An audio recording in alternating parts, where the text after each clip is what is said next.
시청자 여러분 안녕하십니까. 2020 부동산 재테크 콘서트 제2부를 출발하도록 하겠습니다. 오늘의 마지막 강연자분을 모셔보도록 하겠습니다. 오래 기다리셨습니다. 투자자, 수요자, 결국엔 이런 거예요. 눈여겨봐야 할 지역에 대한 궁금증. 그래서 모셨습니다. 저희 서울경제TV 부동산 프로그램에도 현재 출연하고 계십니다. 부동산 미디어그룹의 박대근 본부장과 함께합니다. 어서 오세요. 네, 안녕하세요. 자주 뵙다 보니까 친근하긴 한데 네, 오늘도 좋은 말씀을 부탁드리도록 하겠습니다.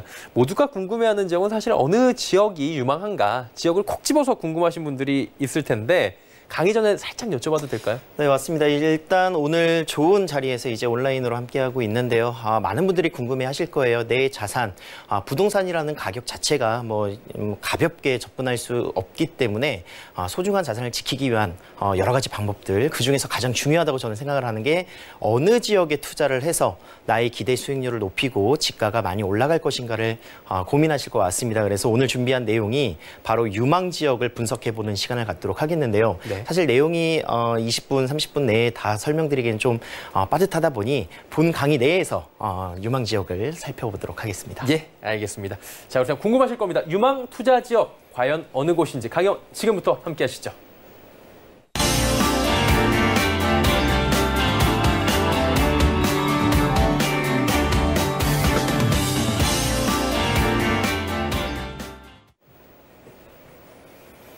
네, 시청자 여러분 반갑습니다. 부동산 미디어 그룹 박대근 본부장입니다. 자, 오늘 저와 함께 만나보실 내용, 부동산 투자 유망 지역 과연 어디인가 함께 살펴보는 시간을 갖도록 하겠습니다. 자, 부동산 투자에 대해서 많은 관심들이 있으실 텐데요. 일단 현재 2020년 지금 대한민국의 부동산 시장의 현황은 어떻게 구성이 되어 있는지 간단하게 한번 살펴보도록 하겠는데요. 일단 단기 부동자금의 1,200조 원이 지금 현재 풀려 있는 모습, 그리고 광의 통화량, 총 통화량이라고 생각을 하시면 좋을 것 같습니다. 그래서 10년 전에 비해서 약 2배 정도 상승한 가격, 거기에 더불어서 작년 대비 6.6%가 상승한 그런 모습들을 살펴보고 있습니다. 2,700조 원 이상의 자금들이 지금 시중에 풀릴 수 있는 여력을 가지고 있다, 이렇게 생각을 하시면 좋을 것 같은데요. 거기 더불어서 이제 화폐의 가치가 또 하락될 수 있는 위험 요소들 여러 가지가 있는데, 경기의 불황이라든가 또는 양적 완화의 정책으로 인해서 한은의 기준금리가 0.75%포인트 제로금리 시대가 드디어 왔다, 이렇게 생각을 하시면 될 것 같습니다. 그래서 거기에 더불어서 부동산에 관련되어 있는 유동자금들, 토지보상도 25조 원 이상 계속 연내에 또 풀릴 것으로 예상이 되고 있고, 다양한 그런 개발 사업들이 추진이 되면서 대토를 통한 이제 토지보상이 굉장히 높게 또 풀리게 된다면 부동산 시장에 풀리는 가격들이 많이 형성이 된다, 이렇게 이해를 하시면 좋을 것 같습니다.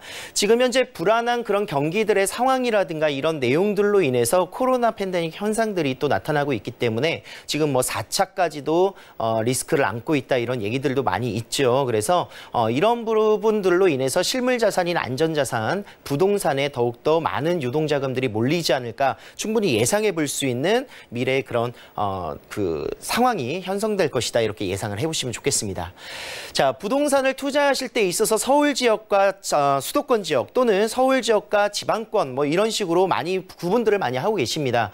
사실상 제가 생각하는 판단 기준은요, 수요자가 많이 몰리는 지역이 가치가 상승할 수밖에 없지 않나, 이런 판단을 하고 있습니다. 그래서 가장 많은 일자리라든가 또는 좋은 직장의 그런 형성들, 그리고 좋은 대학가라든가 학군들이 구성되어 있는 서울 지역에 많은 수요자가 몰릴 것이고요.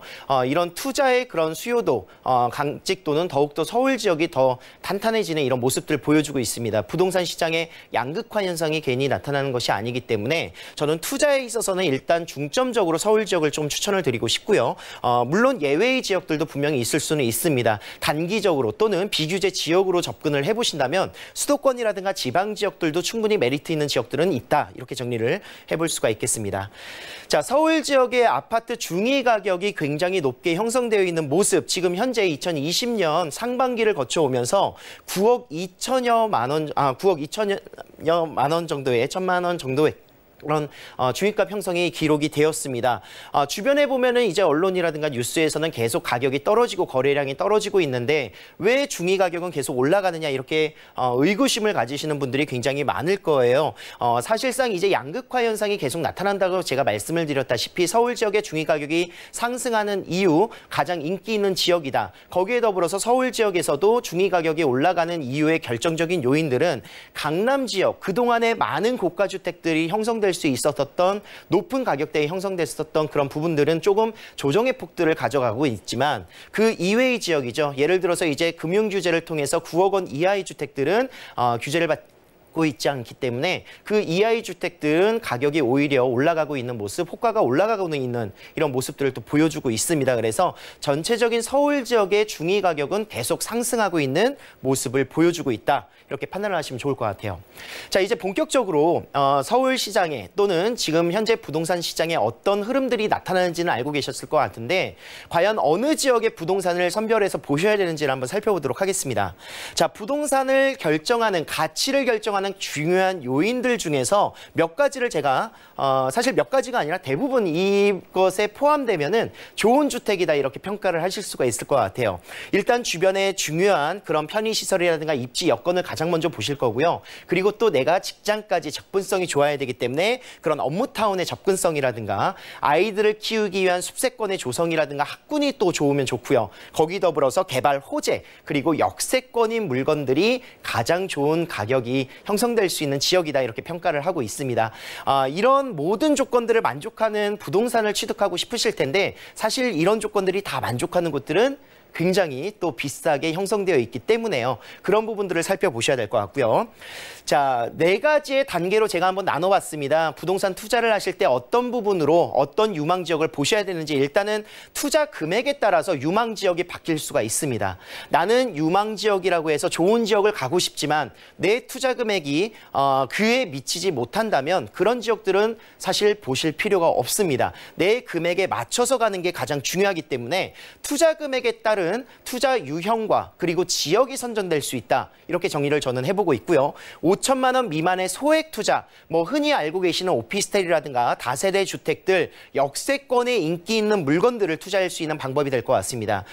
월세 수익보다는 차익형의 수익형 부동산으로서 이런 갭투자를 할 수 있는 이런 방법으로 접근을 하시는 길을 저는 추천을 드리고 있고요. 1억 원 내가 가장 많은 분들이 투자를 생각하시는 금액인 것 같아요. 그래서 1억 원이라는 금액 가지고는 이제 인기 있는 지역의 이런 소형주택들, 소형주택을 제가 말씀드리는 이유는 잠시 뒤에 설명을 드리겠지만 1인, 2인 가구 수가 계속 증가하고 있는 이런 현상들을 또 대비할 수 있기 때문에 소형주택에 투자할 수 있는 방법으로 구성이 가능할 것 같습니다. 3억 원 내외일 경우에는 이제 제한적으로 지역적인 그 아파트 투자까지도 가능하실 것 같고요. 5억 원 이상 된다 했었을 때 요즘 아파트 투자, 갭 투자하시는데 필요한 금액 얼마일 것 같습니까? 서울 지역 같은 경우 인기 있는 지역은 보통 3억대는 거의 외곽 지역으로 나가셔야 되고 5억 원 이상 또 인기 있는 지역 같은 경우에는 대형 평수 같은 경우에는 10억 원까지 보셔야 되는 부분이기 때문에 5억 원 이상일 경우에는 서울 지역에 인기 있는 메리트 있는 그런 아파트 료열 단지, 료열층들을 선점할 수 있는 방법까지 거기에 더불어서 소형 상가라든가 또는 재개발, 재건축까지도 보실 수 있고요. 유형이 굉장히 늘어날 수가 있겠죠. 거기 더불어서 디벨로퍼 투자까지 직접 내가 땅을 사서 집을 지을 수 있는 이런 요소까지도 생각을 해보실 수 있지 않을까 계획을 세울 수가 있겠습니다. 자, 2번째 단계인데요. 투자 유형을 한번 살펴보도록 하겠습니다. 일단 제가 아까 말씀드렸던 다양한 유형들 중에서 대표적인 부분들, 재건축, 재개발 아파트 가장 많이 보실 텐데요. 일단 투자 금액이 굉장히 많이 들어간다는 단점과 함께 더불어서 높은 수익률이 큰 메리트 있는 모습으로 살펴볼 수가 있겠고요. 일반적인 구축 아파트가 접근성으로서는 가장 좋죠. 내가 집을 샀는데 실거주하기에서 집을 샀는데 뭐 하루 자고 일어났더니 몇천이 올랐더라. 이런 얘기 많이 들어보셨고 나는 이 지역에 그냥 살고 있었을 뿐인데 몇 억이 또 떴다. 이런 얘기들. 그만큼 입지가 가장 중요한 부분입니다. 아파트를 선호하는 이유는요. 가장 안정적이기도 하고요. 주변에 많은 인프라가 형성될 수 있기 때문에 그런 규제들로 부분들로 인해서 요즘은 조금 어려운 부분들도 있지만 아파트 투자를 가장 일반적으로 많이 하시는 것 같고요. 자, 소액으로 접근할 수 있는 방법, 다세대 주택이라든가 도시형 생활주택 또는 오피스텔, 소형 아파트 이런 쪽도 굉장히 좋습니다. 소액으로 투자할 수 있기 때문에 단기적으로 차익을 보시거나 또는 장기적으로 가더라도 인기 있는 지역들은 아파트 못지않게 가치가 올라갈 수 있는 장점들을 또 가지고 있습니다. 자, 수익형 부동산의 대표적인 섹션 오피스 또는 지식산업센터, 아파트형 공장이라고 이야기를 합니다. 거기에 더불어서 상가 같은 경우 그리고 빌딩 같은 경우에도 상가라든가 다세대 다가구 모든 부분들 가격들이 조금 더 올라가고 이제 비규제로서 수익형 부동산은 주택이 아니기 때문에 투자할 수 있는 방법이 있을 것 같고요. 빌딩 같은 경우에는 안정적으로 내가 온전한 지역에 투자를 할 수 있는 방법이지만 높은 투자 금액이 단점인 그런 모습을 보여주고 있습니다. 자, 마지막으로 이제 토지 임야 같은 경우에도 기간 수익 리스크를 감안해서 보신다면 좋은 입지에 좋은 지역들은요 결국은 올라갈 수 있는 요소들이 있기 때문에 비전문가라면 전문가의 상담이 꼭 필요한 내용이 바로 토지 임야다 이렇게 정리를 해보겠습니다. 자, 세 번째 스텝인데요. 세 번째는 인기 있는 지역을 한번 분석을 해보셔야 될 것 같습니다. 단순히 인기 있더라 하니까 내가 가는 것이 아니라 왜 인기가 있는지를 살펴보셔야 될 것 같은데요. 자, 일단은 이 5가지가 만족하는 지역이 바로 인기 있는 지역이 될 것 같습니다.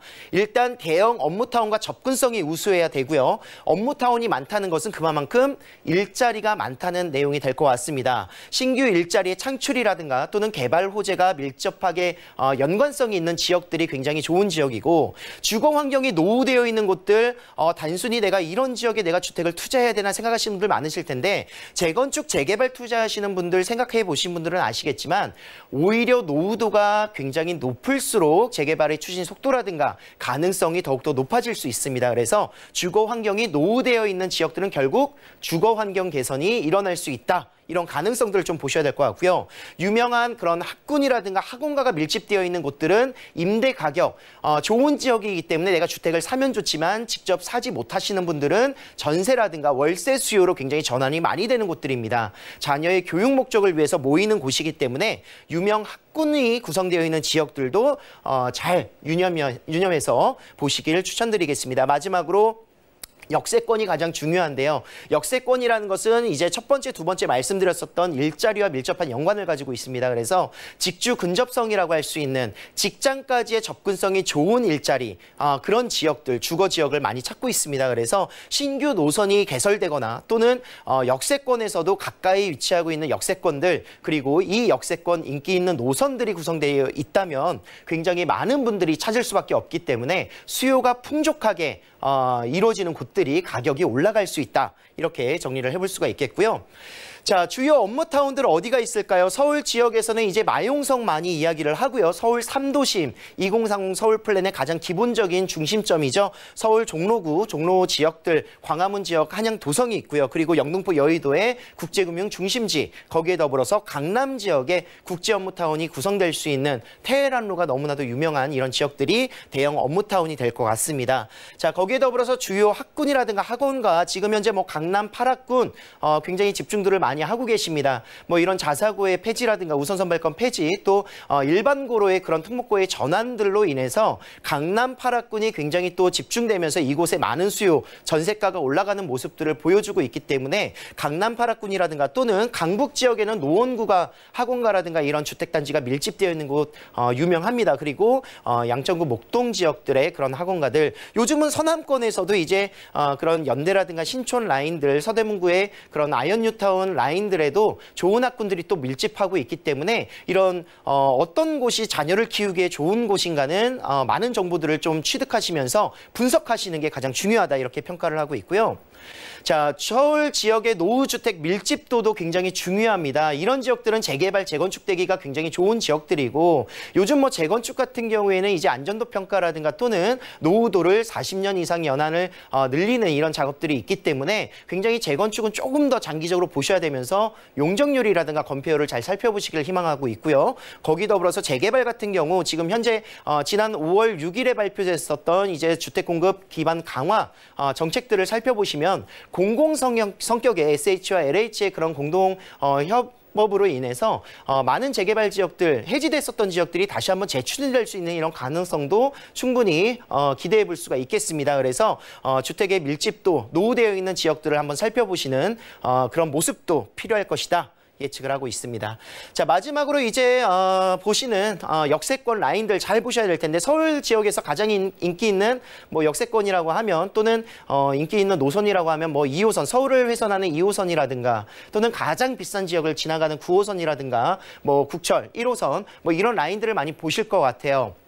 그런 지역들이 같이 함께 교차가 되면서 앞으로 향후 5년에서 10년 뒤에는 도시광역철도 GTX의 영향이 굉장히 크게 또 나타날 것 같습니다. 수도권 지역에서 서울 지역으로의 접근성도 굉장히 용이하겠지만 결국은 올라가는 비율적인 부분이라든가 기대 가치율로 따져보면 서울 지역이 오히려 정차하는 역들이 더욱더 중심을 잡을 수 있는 내용이기 때문에 GTX A 노선은 이미 착공이 들어갔고요. 거기 더불어서 B 노선과 C 노선은 이제 조기 착공을 예정하고 있습니다. 아울러서 이제 뭐 D 노선이라든가 이런 라인들도 있는데 사실 앞으로 뭐 10년, 15년, 20년 이상 또 보셔야 되는 개발 계획이기 때문에 보통 이런 개발 소식들은 예정이 나왔었을 때 한번 움직이고요. 착공이 들어가거나 완공됐을 때 또 한번 탄력을 받을 수 있기 때문에 지금 움직이시기에도 굉장히 좋은 타이밍이 될 것이다. 저는 예측을 하고 있습니다. 2차 서울 도시 철도망 구축 계획에도 많은 경전철 사업들과 또 뭐 서남권의 그런 광역 철도망 또 구성 사업들 굉장히 많습니다. 그래서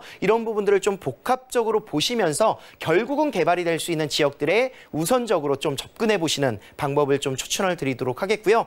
자, 마지막 트렌드 변화, 정부의 정책들 굉장히 잘 살펴보셔야 되겠습니다. 일단 가구적으로 보시면은 지금 현재 2020년을 지나가는 시점에서 앞으로 향후 20년 이후에는요, 1인 가구가 굉장히 높은 비율로 올라갈 것으로 보실 수가 있겠고, 부부와 자녀가 같이 함께 거주하거나 3세대 이상이 같이 함께 거주하는 비율은 굉장히 낮아지고 있다. 거기 더불어서 이제 노인층의 그런 형성들이 늘어나게 됨에 따라서 굉장히 그런 1인 가구의 주거의 그런 목적성을 좀 보시면서 투자하시는 것도 굉장히 중요할 것이다. 이렇게 보실 수가 있겠습니다. 자, 서울의 투기 지역들, 투기 과열 지역, 조정 대상 지역 이렇게 보실 수가 있는데요. 결국은 그겁니다. 투기 지역을 묶어놓은 이유는 인기 있는 지역이기 때문에 정부에서는 규제를 하는 겁니다. 이 규제로 인해서 내가 피해갈 수 있으면 피해가겠지만 이런 지역들이 결국은 나중에 다시 한번 올라갈 수 있는, 반등할 수 있는 기회이기 때문에 이런 지역들의 분석을 좀 잘하시길 희망하도록 하겠고요. 아까 말씀드렸었던 다양한 공공 재개발 사업들도 조금 더 살펴보시면서 시간 관계상 이런 자세한 내용들은 저희가 다음 좋은 기회에 한번 살펴보도록 하겠습니다. 자, 몇 군데 추천을 좀 드리도록 할게요. 일단 저는 강남 지역 뭐 조건으로 보시면은 5점 만점 중에 모든 요소에서 만점을 저는 주고 있는 지역 중에 하나입니다. 교통 인프라 우수하고요. 앞으로의 교통이 더욱더 좋아질 것을 예상할 수가 있겠고요. 업무타운, 지금 현재 국제유료 복합지구의 구성 사업으로 인해서 업무타운은 더욱더 확장이 될 것이고요. 지금 현재 주거 환경, 재건축 아파트들 아직도 많이 남아있는 곳들이 있습니다. 이미 30년 이상 된 이런 아파트들 굉장히 나중에 재건축이 된다라고 한다면 지금 뭐 평당 1억이 아니라요. 평당 2억, 3억까지 올라갈 수 있기 때문에 그런 노후되어 있는 아파트들의 재건축 사업들이 향후 10년, 20년 뒤를 바라본다면 더욱더 높은 가격이 형성될 수 있다. 이렇게 평가를 하고 있고요. 좋은 학군과 학원과 거기 더불어서 미래 가치까지 모든 것들을 토탈해서 강남권을 저는 앞으로 더욱더 좋은 지역으로 평가를 하겠습니다. 자, 이어서 영등포 지역인데 영등포 지역은요, 서울 3도심 중에서도 가장 저평가되어 있기도 하고요. 예전에는 시장이라든가 너무나도 노후되어 있는 부분들로 인해서 투자로는 조금 꺼려졌던 지역이기도 합니다. 하지만 교통을 한번 살펴보시면은 너무나도 좋은 입지에 위치하고 있어요. 여의도라든가 이 지역의 여의도의 복합 개발이 예정되어 있고요. 특히나 또 이제 중공업 지역의 영등포구 지역들 라인들도 계속해서 개발되고 있는 사업들이 추진되고 있기 때문에 한강을 끼고 있는 서울 3도심으로서 앞으로는 미래 가치적인 부분에서는 강남 못지않다. 저는 이렇게 평가를 하고 있고요. 또 소액으로 들어갈 수 있는 장점도 가지고 있네요. 자, 거기 더불어서 용산 지역은 서울의 가장 중심 지역이기도 하고요. 이곳에는 민족공원이라는 대형 개발 호재가 또 접근해 있습니다. 그리고 용산 철도창 기지 개발 가시화가 또 나타나고 있기 때문에 대규모의 주택들의 그런 공급 개발 필요성이 있는 지역으로 정리를 해보면서 미래 가치의 우수성으로 점수를 드리는 지역 용산으로 마무리를 하겠습니다. 궁금증을 해결하지 못하신 분들 계시다면 저희 서울경제TV 홈페이지 게시판을 통해서 궁금한 점 의견 남겨주신다면 저희가 댓글로 성심성의껏 답변을 또 드리도록 하겠습니다. 자, 긴 시간 동안 2020 부동산 재테크 콘서트 함께해 주신 여러분 진심으로 감사드립니다. 다음엔 더욱 알찬 내용과 구성으로 찾아뵙도록 하겠습니다. 고맙습니다.